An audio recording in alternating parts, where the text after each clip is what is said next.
पुराणों के अनुसार आमल की एकादशी का व्रत रखने से अपार पुण्य की प्राप्ति होती है। कहते हैं कि जब सृष्टि का आरंभ हुआ था, तब सबसे पहले आंवले के वृक्ष की उत्पत्ति हुई थी। आंवले के वृक्ष को भगवान श्री विष्णु ने आदि वृक्ष के रूप में स्थापित किया है। मान्यता है कि आंवले के वृक्ष में भगवान श्री विष्णु का वास होता है।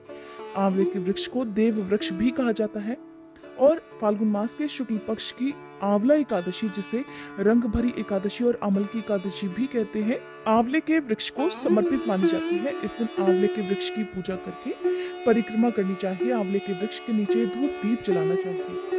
जो भी भक्त इस दिन उपवास रखते हैं, उनका उपवास बिना व्रत कथा के अधूरा माना जाता है। इसलिए आज की इस वीडियो में आप सुनेंगे आमल की एकादशी की कथा।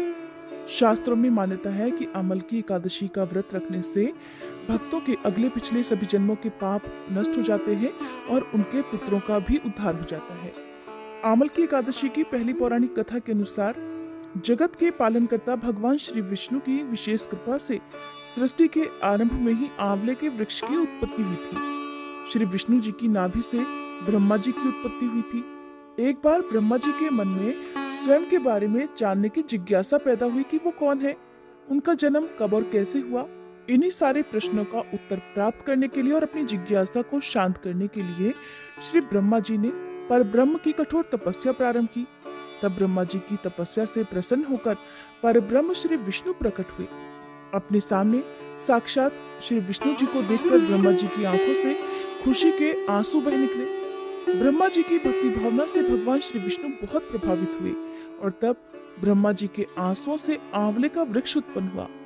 तब श्री विष्णु जी ने ब्रह्मा जी से कहा कि आपके आंसुओं से उत्पन्न आंवले का वृक्ष और आंवला मुझे अत्यंत प्रिय रहेगा और आमल की एकादशी के दिन आंवले के वृक्ष की जो भी व्यक्ति पूजा करेगा, उसके सारे पाप नष्ट हो जाएंगे और उसे अंत में बैकुंठ धाम की प्राप्ति होगी। दूसरी पौराणिक कथा के अनुसार धर्मराज युधिष्ठिर ने भगवान श्री कृष्ण से कहा कि हे मधुसूदन, आप मुझे फाल्गुन मास के शुक्ल पक्ष की एकादशी का नाम और महात्म्य बताने की कृपा कीजिए।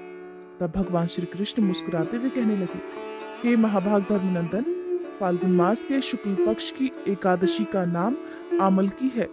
इसका पवित्र व्रत श्री विष्णु लोक की प्राप्ति कराने वाला है।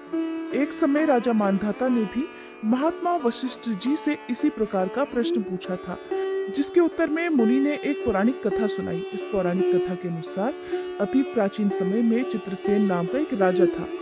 राजा चित्रसेन बहुत ही धार्मिक प्रवृत्ति का और न्यायप्रिय था। वह भगवान विष्णु का भी परम भक्त था। राजा नियम से भगवान विष्णु का व्रत और पूजन किया करता था और आमल की एकादशी का व्रत भी श्रद्धा और निष्ठा से रखा करता था। उसके राज्य में भी सभी लोग राजा का ही अनुसरण करते हुए एकादशी का व्रत और पूजन किया करते थे। एकादशी व्रत के प्रभाव से राजा के राज्य में चारों ओर खुशहाली थी। किसी को किसी प्रकार का कोई दुख या भय नहीं था। एक बार राजा अपने सहयोगियों के साथ वन में शिकार करने के लिए निकला। शिकार का पीछा करते करते राजा जंगल में बहुत दूर निकल गया और रास्ता भटक गया। तभी अचानक राजा चित्रसेन पर बहुत से म्लेच्छों ने आक्रमण कर दिया। अचानक हुए इस आक्रमण से राजा हैरान रह गए। उन्होंने डटकर उन म्लेच्छों का सामना किया, परंतु राजा अकेले थे और म्लेच्छों की संख्या बहुत अधिक थी। उनसे युद्ध करते करते राजा थक गया और अचेत होकर गिर पड़ा। म्लेच्छों को लगा कि उन्होंने राजा चित्रसेन का वध कर दिया है, किंतु ये उनकी भूल थी। जब वे राजा की ओर बढ़े, तभी राजा के शरीर से एक दिव्य ज्योति प्रकट हुई और उसने पलक झपकते ही सभी म्लेच्छों को मौत के घाट उतार दिया। म्लेच्छों से राजा की रक्षा करने के बाद वह दिव्य ज्योति पुनः राजा चित्रसेन के शरीर में ही समाहित हो गई। कुछ समय के बाद जब राजा चित्रसेन को होश आया, तब उन्होंने देखा कि उन पर आक्रमण करने वाले सभी म्लेच्छ यमलोक पहुंच गए हैं। तब उन्हें बड़ा आश्चर्य हुआ। राजा के मन में प्रश्न आया कि उसकी रक्षा किसने की और इन म्लेच्छों को किसने मारा। तभी एक आकाशवाणी हुई कि हे राजा चित्रसेन, तुम एक सच्चे भगवान विष्णु के भक्त हो। तुम्हारे आमल की एकादशी व्रत के प्रभाव से तुम्हारी रक्षा करने के लिए ही तुम्हारे ही शरीर से वैष्णवी शक्ति प्रकट हुई और उसी ने इन सभी म्लेच्छों का संहार कर दिया। तब राजा ने पूछा, हे देव, मुझे बचाने वाली वो वैष्णवी शक्ति अब कहाँ है? मैं उनका आभार प्रकट करना चाहता हूँ। तब राजा को उत्तर मिला कि हे राजन, वह वैष्णवी शक्ति तुम्हारे ही शरीर से प्रकट हुई थी। अब वह पुनः तुम्हारे ही शरीर में विलय हो गई है। तब राजा प्रसन्नता से वापस अपने राज्य को लौट कर आया और उसके बाद उसने पूरे राज्य में घोषणा करा दी कि हर कोई आमल की एकादशी का व्रत विधि विधान से करे और इस दिन भगवान विष्णु का पूजन और रात्रि जागरण भी करे। इस व्रत के प्रभाव से भक्तों के सभी दुख दूर हो जाते हैं, उनके शत्रुओं से उनकी रक्षा होती है।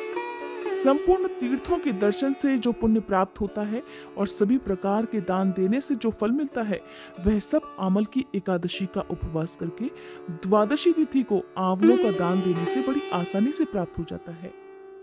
ये थी आमल की एकादशी की कथा। कथा पसंद आई हो तो हर बार की तरह वीडियो को लाइक करके, अगर अभी तक आपने चैनल को सब्सक्राइब नहीं किया है तो जरूर कर लीजिएगा।